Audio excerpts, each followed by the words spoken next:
Managing risks and risk assessment at work.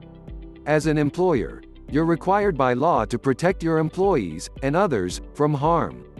Under the Management of Health and Safety at Work Regulations 1999, the minimum you must do is identify what could cause injury or illness in your business, hazards, decide how likely it is that someone could be harmed and how seriously the risk, take action to eliminate the hazard, or if this isn't possible, control the risk. Assessing risk is just one part of the overall process used to control risks in your workplace.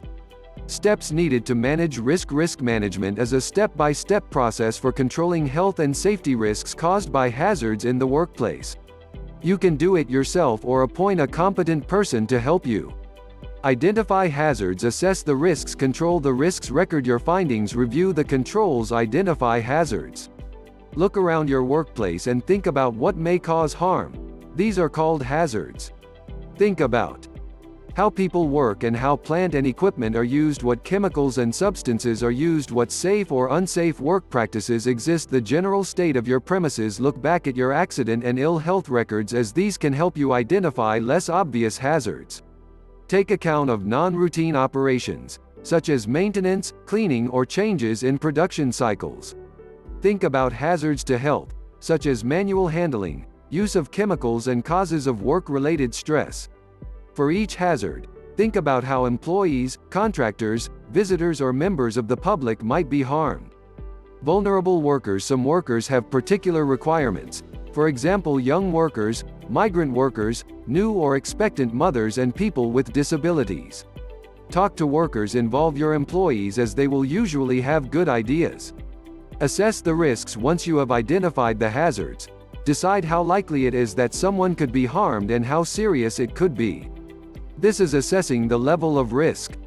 Decide who might be harmed and how, what you're already doing to control the risks, what further action you need to take to control the risks, who needs to carry out the action when the action is needed. By control the risks, look at what you're already doing and the controls you already have in place. Ask yourself, can I get rid of the hazard altogether? If not, how can I control the risks so that harm is unlikely? If you need further controls, consider redesigning the job, replacing the materials, machinery, or process, organizing your work to reduce exposure to the materials, machinery, or process, identifying and implementing practical measures needed to work safely, providing personal protective equipment and making sure workers wear it. Put the controls you have identified in place. You're not expected to eliminate all risks, but you need to do everything reasonably practicable to protect people from harm. This means balancing the level of risk against the measures needed to control the real risk in terms of money, time, or trouble. You can find more detailed guidance on controls relevant to your business.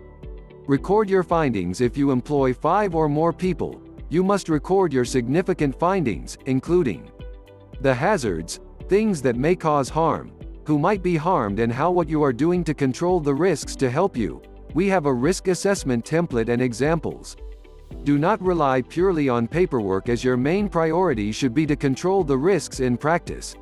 Review the controls. You must review the controls you have put in place to make sure they are working.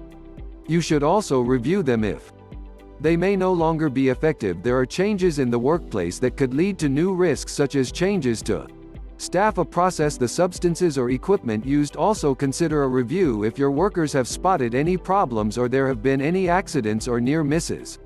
Update your risk assessment record with any changes you make.